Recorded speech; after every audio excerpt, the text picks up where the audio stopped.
दोस्तों, आज आपका स्वागत है पॉडकास्ट विद डॉक्टर अमर देशमुख के साथ। हमारे पॉडकास्ट का नाम है सक्सेस पॉडकास्ट। आज हम ये जानने वाले हैं कि लोन लेने का जुगाड़ कैसा करना चाहिए। बहुत सारे हमारे भारत के तरुण युवा, उनको कभी सिविल के कारण लोन मिलता नहीं, कभी उनके पास अच्छा प्रपोजल नहीं रहता है, इसलिए उनको लोन नहीं मिलता। लेकिन दोस्तों, अगर आपका एज 15 से 25 साल के बीच में है तो आपको मेरे पास ऐसे जुगाड़ है कि आपको तुरंत 1 लाख से 1 करोड़ तक लोन मिलेगा। इसलिए आपको मेरा चैनल फॉलो और सब्सक्राइब करना पड़ेगा। एक सबसे पहला आज हम सीखने वाले हैं कि लोन को जुगाड़ करके कौन कौन से टाइप के होते हैं। एक है पर्सनल लोन, जो कि आपके लिए खुद लिए जाने वाला लोन है। एक है बिजनेस लोन, जो कि आप जो बिजनेस करने वाले हैं उसको एक लिए जाने वाला लोन है। और दूसरा है एसेट लोन, जो आपके घर पे जो प्रॉपर्टी है या आपके माता पिताजी के नाम पे जो प्रॉपर्टी है उस पे जब हम लोन लेंगे उसको बोलते हैं एसेट लोन। और एक जो है एजुकेशन लोन, जो हम एजुकेशन पढ़ाई के लिए लेने वाले लोन है उसको बोलते हैं एजुकेशन लोन। एक गोल्ड लोन रहता है, जो कि हम गोल्ड को रख के भी हम लोन ले सकते हैं। और दूसरा, किसी के पास अगर खेती है, उपजाऊ खेती है, तो वो रनिंग खेत अपना अच्छे तरह से उसकी देखभाल कर रहा है तो उसके लिए भी लोन रहता है। ऐसे अलग अलग टाइप के लोन होते हैं। तो आपको कौन से सेक्टर में आपको लोन लेना है, उस तरफ से आपको डॉक्यूमेंट बनाना चाहिए। अगर समझो आपको पर्सनल लोन लेना है तो आगे वाला कौन सा ही फाइनेंस इंस्टीट्यूट देखता है कि ये बंदा जो लोन लेने वाला है तो लोन लेके क्या करने वाला है,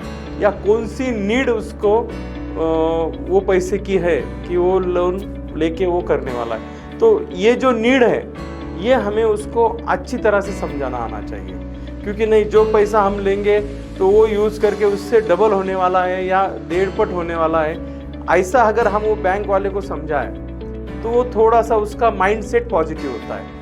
देखो, सबसे पहले ना, हम जब वो बैंक में जाते हैं, किसी फाइनेंशियल इंस्टीट्यूट में जाते हैं, तो हमारा खुद का अप्रोच पॉजिटिव होना चाहिए। हमारे पास कॉन्फिडेंस होना चाहिए कि नहीं, तुमने देने वाला लोन जो है कि वो लोन दे के आपको आपका लोन रिटर्न मिल सकता है। तो फिर वो आरबीआई के जितने भी गाइडलाइन है वो गाइडलाइन में बिठाकर आपको वो लोन देता है। तो दोस्तों, सबसे पहला लोन का जुगाड़ अगर आपको करना है तो आपका फर्स्ट कॉन्फिडेंस हाई रखिए।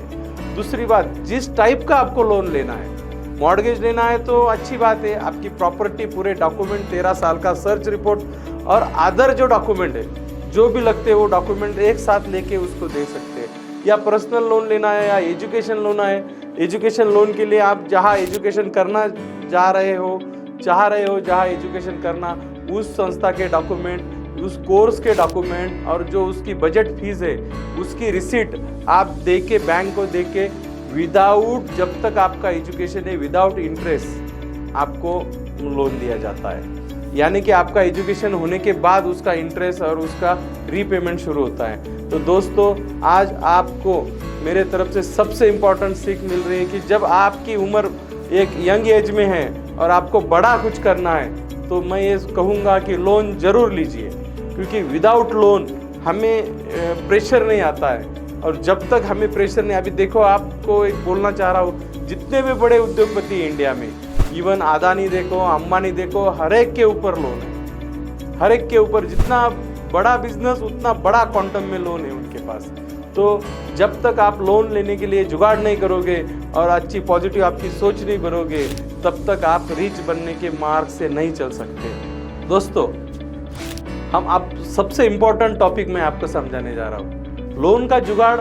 यानी कि जिस फाइनेंशियल इंस्टीट्यूट से आप लोन लेना चाहते हैं, देखिए, मैं आपको एक समझाना देना चाह रहा हूँ कि लोन है ना कितने कितने बैंक में मिलते हैं। पहली तो बात, जो अपना कोऑपरेटिव बैंक है गांव का, समुदाय बैंक, उससे भी लोन मिलता है। जो एनबीएफसी बोल के एक है, नॉन बैंकिंग फाइनेंशियल कॉरपोरेशन का है, तो उससे भी लोन दिया जाता है। वो आरबीआई के नियम से थोड़ा ज़्यादा ब्याज दर से दिया जाता है। जो नेशनलाइज बैंक है उनसे भी लोन लिया जाता है। जो कोऑपरेटिव बैंक है डिस्ट्रिक्ट लेवल पे, जो कोऑपरेटिव पतपेढ़ी है जिसको पत संस्था बोलते हैं, अलग अलग स्टेट में उसको अलग अलग बोलते हैं, तो वो जो पतपेढ़ी है उससे भी हमें लोन लिया जा सकता है।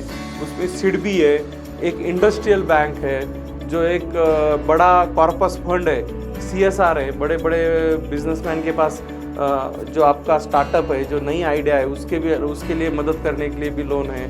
और दूसरी बात कि जो आपके गांव का ज़मींदार है, उससे भी हम अगर पैसे लेते हैं तो उससे भी एक लोन टाइप ही हम समझ सकते हैं। तो ऐसे अलग अलग जुगाड़ से, अलग अलग लोगों से, अगर आपने जितना आपको बिजनेस के लिए पैसा चाहिए या जो भी आपका उद्देश्य है, उस उद्देश्य के लिए आपको पैसा चाहिए, वो पैसा प्रॉपर वे में इकट्ठा करना चाहिए और उसको वो एक बार प्लान होने के बाद रीपेमेंट का एक ट्रैक उसको देना चाहिए। और जितने भी रीपेमेंट है वो प्रॉपर समय पे करना चाहिए। जब तक आप रीपेमेंट प्रॉपर समय तक नहीं करोगे तो आपका सिविल स्कोर नहीं बढ़ सकता। अगर सिविल स्कोर बढ़ाना है तो छोटे छोटे लोन लेके भरना शुरू करिए, छोटे छोटे एसेट लेके उसको रीपेमेंट करिए। क्या होता है कि जितना जल्दी आप रीपेमेंट करेंगे, जितना टाइम पे आप रीपेमेंट करेंगे, उतना ही आपका सिविल स्कोर इंक्रीज होता जाएगा। इसीलिए और जो भी लोन आपने लिए है, तो हमें लोन का जुगाड़ कहने का मतलब क्या है कि एक बार हमारे पास पैसा आने के बाद समय ने दौड़ते हुए भी हमने ज़्यादा से ज़्यादा काम करना चाहिए। और ये पुराना पेमेंट एक बार हमने लोगों को दे दिया, इवन बैंक हो जिससे भी हमने पैसे लिए उनको दे दिया, तो अगली बार यही लोग हमें डबल पेमेंट देने की चाह रखते। तो दोस्तों, लोन लेके ऐसा काम करिए कि जो नया है, जो मार्केट में किसी ने लाया नहीं है, और वैसा प्रोडक्ट लेके आप आइए और आपने जो लोन पे पैसा लिया है वो चुकाइए और उससे ज़्यादा आप हर एक बड़े बनिए और महत्वाकांक्षी बनिए। यही हमारी आपके प्रति शुभेच्छा है। Thank you.